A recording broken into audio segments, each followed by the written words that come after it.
manome tanana ny filakevitra fampiavanana malagasy na ny FFM zay androm-panjakana misahana ny fampiavanam-pirenena Afrika Atsimo. Amin'izao fotoana izao dia misy ny délégation africaine tatsimo zay mandalo eto Madagasikara ary mizara ny tsekefanyity firenena ity momba ny fampiavanam-pirenena.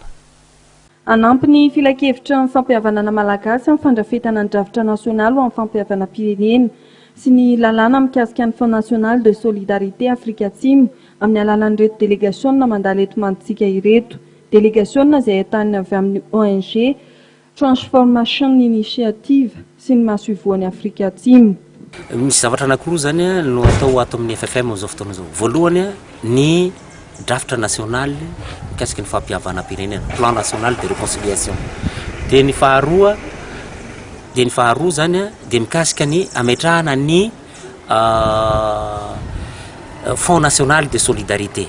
Io zany no ahafahana miindemniser nireo ataontsika hoe nihara ny herisetra sy ny sisa tamin'ny nanomboka 2002 ka hatramin'ny 2009. Dia ry zareo reo zany amin'izao fotoana izao zany dia efa namolavola avant projet de loi ny FFM niaraka amin'ireo manampahaizana gasy amin'ny ministère-ny fitsarana dia ny avy amin'ny ministère-ny fitantanam-bola sy ny primature. Zay zany misy amin'izao fotoana izao dia hatolotra ny zareo zany io amin'izao fotoana izao. Amin'izao tsika miteny izao zany efa misy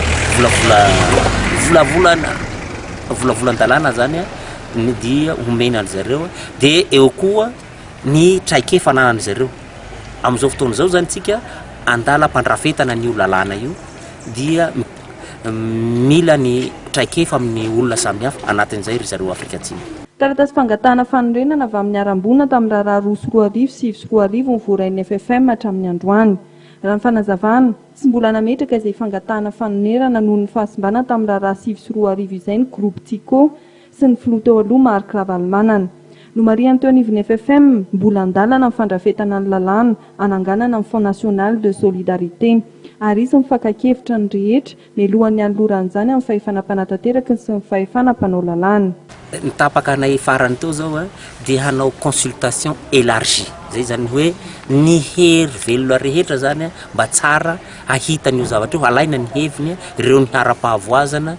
Hitatsika moa ny ny association nireo détenus politique, misy ireo olona samihafa. Zay zany mbola dingana tsy maintsy atao raha ny fahitanay azy aleoa mety tsy ho tratra ao anatiny satria ny atahorana zao sao dia io ndray no miteraka lonilony eto amintsika eto ny indemnisation sy ny sisa satria resabola io mety maro ny resaka mandeha ao anatin'izay.